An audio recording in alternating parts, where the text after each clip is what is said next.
Monty, I talk too much, don't I? no, on the contrary, you're a delightful guest. We could keep talking for hours. I know I'd like to. But you get anywhere between $250,000 and $300,000 for making a movie these days. So how come that every once in a while you read an item that Monty Clift doesn't like money? You like money, don't you? I love it. How does anybody do? I love it. And when I think, if I had $1 million, or let's just say if I had a lot of money, not even necessarily $1 million, but you could go with that $1 million. It would give you satisfaction of what you did, the people you could put through college. I don't know. I think it would be a marvelous thing. And I'm going to sue anybody who says I hate money. Why did you then turn down a fee for the role you played in Judgment at Nuremberg when you could have gotten $300,000 for doing the movie? Well, the part that I was offered to do, I didn't think had any hurdles. In other words, if you work that hard, you have to create hurdles for yourself. You can't just have them all little jumps. In order to make the audience interested. If I'm not interested in the movie, they're not going to be. How can you interest an audience if you're not interested yourself? And so then there was this other part which I wanted to play. And I just decided, it was a very small part, it was only 7 minutes in the movie. And people seem to be, at this present time, on a kick, in a way, of milking the picture before it's ever released.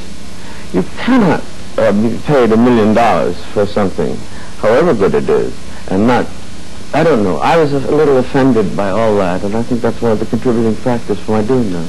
You have said, too, that you would rather take less for a movie and have them put more into production and make a better movie out of it. That's a wonderful philosophy. How many other people in the business have that philosophy? Well, there aren't too many in this country. But I would do in a second the movie I liked for a certain guarantee. In other words, so I can keep my house in New York, so I can live, in other words, and then just a percentage of the gross. If it's a big hit, I would like to get some money. If it's not, I'll take my chances. I'm always willing to gamble on myself. Even you're there in the hands of the cutter, so it's a remarkable gamble. So just hoping. I'd be perfectly willing to do that. It's people who don't take chances that, if I may say, don't succeed. I don't mean they don't succeed from a box office point of view, but they don't succeed inside themselves. And I have a very feeling it lends toward their being more vapid and more empty. It's one thing to get a good contract. It's another thing to do a good picture. How many pictures have you done now? I don't know, 12, 13, something like that. I don't know. I'd have to count them. Any favorite? Well, you mean of my performance? Yeah, The Young Lions and Judgment at Nuremberg are my two. This next one, 7 minutes in Judgment at Nuremberg, and that's one of your favorites? Yeah. I didn't think I could play the part, actually. The Young Lions with Brando must have been quite a challenge. How did they happen to pick Montgomery Clift and decide that you were going to play the Jewish soldier? No idea. I have no idea. Maybe because I look so much like a goy. I don't know. This probably is the basis for it. But you have how many roles have you played now in which you were supposed to be Jewish? Well, actually, that is the only one. Playing Noah Ackerman definitely depended in the script on his being a Jew. And you see, Judgment at Nuremberg, you see, could have been a Pole. But they might think of a mentally defective Pole, retarded. So he wasn't necessarily Jewish. It's funny, I thought he was when I saw the... well, that's fine, but it wasn't stated. Mm-hmm. And then Freud is obviously a Jew. But there's no relation to being a Jew. In other words, you're not playing it for Jewish characteristics or anything. But Freud is like playing, it's as though you were playing Einstein, or if you were playing Alexander Graham Bell. Not that I meet you, but I mean, as though you were playing Alexander Graham Bell or something. You're intent on something, a biochemist who pours liquid in and hopes it's going to be what he wants. So you have to play the mistakes just as well as when he's right. But it's nothing to do with being Jewish. That's the only Jewish part I played. You were talking about playing Freud, and the other day, and I got the quote inaccurately from you. You were talking about how wonderful it is to be just another person. I think you called yourself a middle-class guy who could live the life of a Freud, for example, and some of the other men, a handful of men who shaped the world. I wonder if you'd sort of explain it. I think that's a very, very fascinating theory. So what I meant was that it's very seldom that an ordinary person like myself gets to play a genius, which he was. No two ways about it. And I think of, but anyway, Darwin, Karl Marx, Freud, Einstein, they changed the thinking of the world in that era. And what a marvelous opportunity. The others I could never play. Can you see me as Einstein? But to be able to play, and hopefully convincingly, a thing like Freud is a marvelous opportunity. I think, Ralph Giffen, I'm talking to the director. Let's split the screen. We're going to have one or two questions, but I'd like to split the screen and show how Montgomery Clift looks as Freud and how he looks like Montgomery Clift. I think this is. I think you'll find this interesting. You don't play many tricks like this in your medium. Very shortly, you're going to be joined by yourself as Freud.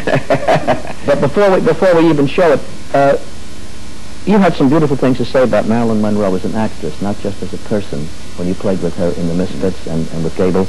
I wonder whether you'd sort of tell the audience your thoughts about her as an actress.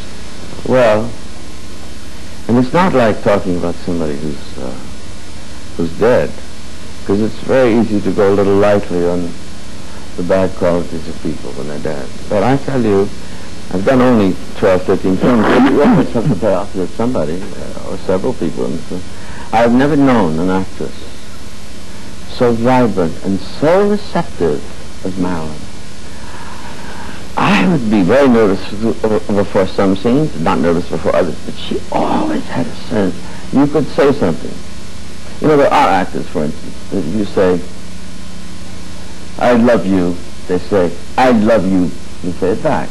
Then one night you say, I love you. They say, I love you.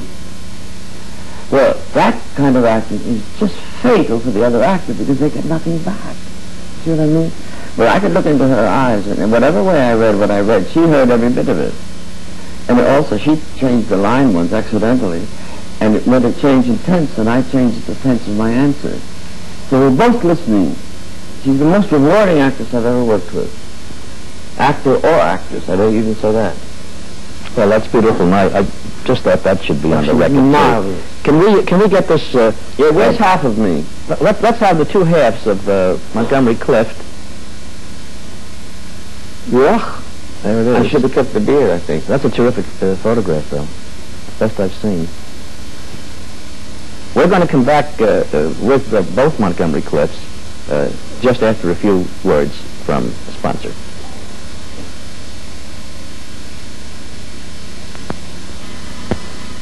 Start counting with 11 this time.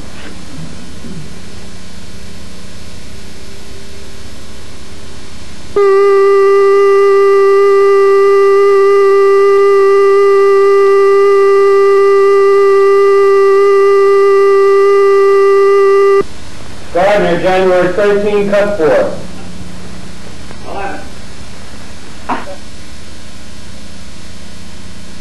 10, 9, See how you like that? 7, 6, 5, 4, 3. Monty, before we get into this Freud thing, and I think we've got about 10 and a half minutes to go talk, I want to ask a few personal questions. I think people are interested in learning the answers. For example, most of your biographies say that you own from 1 to 3 suits with matching sneakers. What are the facts? Well, I don't know. Would you say that's sneakers? No. Well, I have 3 suits. You have to have more than one. You send it to the cleaners, you'd have to go to bed. It doesn't come back that day. So I do have 3 suits, yes. You don't have 4 suits? No. Just 3? 3. That's enough, isn't it? Well, yeah, I was just taking a. Oh, but they make a thing of it. A reporter came and was in my house one day and opened my closet door and There were times